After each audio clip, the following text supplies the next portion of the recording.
بسم اللہ الرحمن الرحیم۔ تمام تعریفیں اس کریٹر کے لیے جس نے اس یونیورس کو ایک مقصد کے تحت پیدا کیا اور جس نے مجھے اپنے فضل و کرم سے علم سے نوازا۔ سب سے پہلے میں آپ کو بتاتا چلوں کہ مفتی یاسر ندیم الواجدی الہاد کے میدان میں سب سے بڑے عالم دین ہیں۔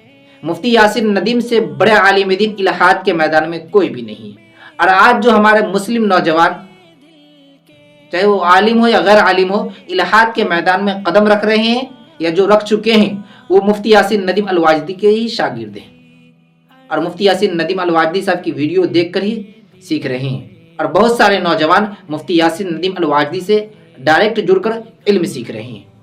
انہی میں سے ایک مفتی شمائل صاحب بھی ہیں جنہوں نے 21 دسمبر کو ڈز گاڈ ایگزسٹ ڈیبیٹ پر جاوید اختر کو شکست دی، کیونکہ جاوید اختر کا یہ عقیدہ تھا کہ خدا ایگزسٹ نہیں کرتا، یعنی اللہ تبارک و تعالیٰ کا وجود نہیں ہے، یہ دنیا خود بخود وجود میں آ گیا، ہمیں اللہ تبارک و تعالیٰ نے پیدا نہیں کیا، یعنی دنیا میں جتنی چیزیں ہیں وہ سب چیزیں اپنے آپ بن گئی ہیں۔ مفتی شمائل صاحب ندوۃ العلماء سے فارغ ہیں۔ ندوۃ العلماء سے فارغ ہونے کے بعد مفتی شمائل صاحب نے بھی سوچا کہ میں بھی الہاد کے میدان میں قدم رکھوں، تو مفتی شمائل صاحب نے 2 سال مفتی یاسر ندیم الواجدی کی شاگردیت اختیار کی۔ مفتی یاسر ندیم الواجدی صاحب شہر دیوبند کے ہیں اور دارالعلوم دیوبند سے فاضل ہیں۔ مفتی صاحب فی الحال امریکہ کے شکاگو میں رہتے ہیں، وہاں ان کا خود کا مدرسہ ہے اور الہاد پر زبردست کام کر رہے ہیں۔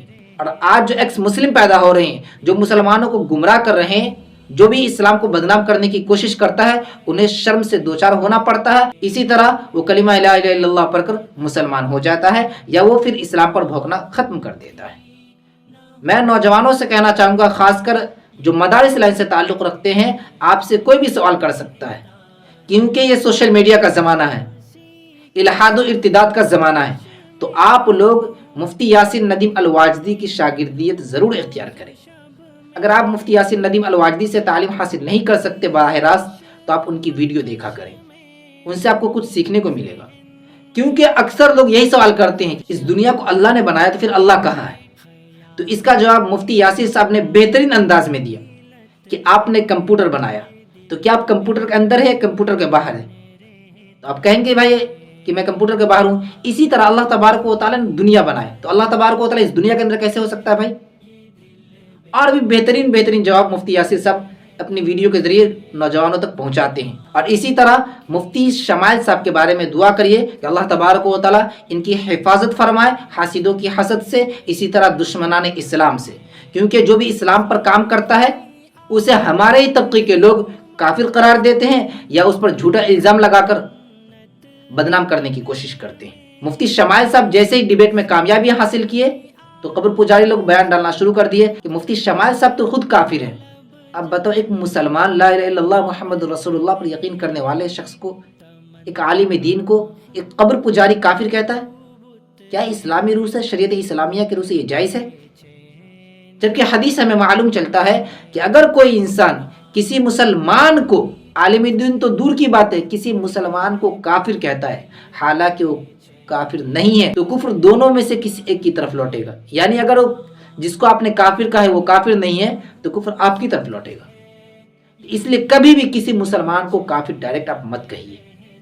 لیکن قبر پجاری سدھرنے والے ہیں نہیں، اتنا بھی اسے سمجھا دو کہ اس کا یہ مطلب، وہ کہتے نہیں اس کا مطلب قبر پہ چادر چڑھانا، اس کا مطلب اگربتی جلانا، اس کا مطلب موم بتی جلانا، کبھی پیری مریدی کے نام پر نوجوان نسل کو گمراہ کرنا۔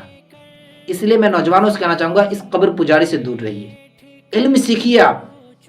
آپ کسی سے سن کر ڈائریکٹ کسی پر بھی کفر کا فتویٰ مت لگائیے، کیونکہ قبر پجاری لوگ مدرسے میں پڑھتے نہیں ہیں، کبھی ڈھول کی بات کریں گے، کبھی تاشے کی بات کریں گے، کبھی رنڈی کھانا کی بات کریں گے، نماز کی بات تو کریں گے ہی نہیں، نہ قرآن کی بات کریں گے، نہ حدیث کی بات کریں گے، نہ نبی صلی اللہ علیہ وسلم کے بارے میں بتائیں گے، ہمیشہ پیری مریدی تاکہ ہم سے جڑے نوجوان اور ہمیں چندہ دے۔ اور ان کم بختوں کو کہو کہ مناظرہ کرو سامنے آ کر، تو کریں گے نہیں۔ ہاں، ویڈیو ایڈٹ کر کے علماء کو بدنام کرنے کی کوشش کریں گے کہ فلاں کی ویڈیو تھوڑی کاٹ دیے، فلاں کی ویڈیو کاٹ کر ویڈیو ڈال دیتے سوشل میڈیا پر کہ دیکھو علماء دیوبند کے عالم کیا کہہ رہے ہیں۔ مجھے تو یہ سمجھ میں نہیں آ رہا ہے کہ ایسا لگ رہا ہے کہ قبر پجاری ڈیبیٹ ہار چکے ہیں، اس لیے ان کے بدن میں کھجلی ہو رہی ہے یا مرچی لگ رہی ہے، مجھے سمجھ میں نہیں آ رہا ہے۔ کیونکہ جیسے ہی مفتی شمائل صاحب کو لوگ مبارکباد دینا شروع کیے، فوراً ادھر سے ویڈیو آنا شروع ہو گیا بھائی کہ مفتی شمائل صاحب بھی کافر ہے۔ خدا کا خوف کرو یار تم، اگر تمہارے پاس علم نہیں ہے تو علم پہ گفتگو مت کیا کرو، قبر پہ جا کر اگربتی موم بتی جلایا کرو۔ اگر علم پہ گفتگو کرنا چاہتے ہو تو مدرسے میں داخلہ لو، علم سیکھو۔ اگر آپ کے یہاں پڑھائی نہیں ہوتی ہے تو دیوبند آ جاؤ، وہاں رہ کر علم سیکھو، اس کے بعد آپ بیان کرو علم پر۔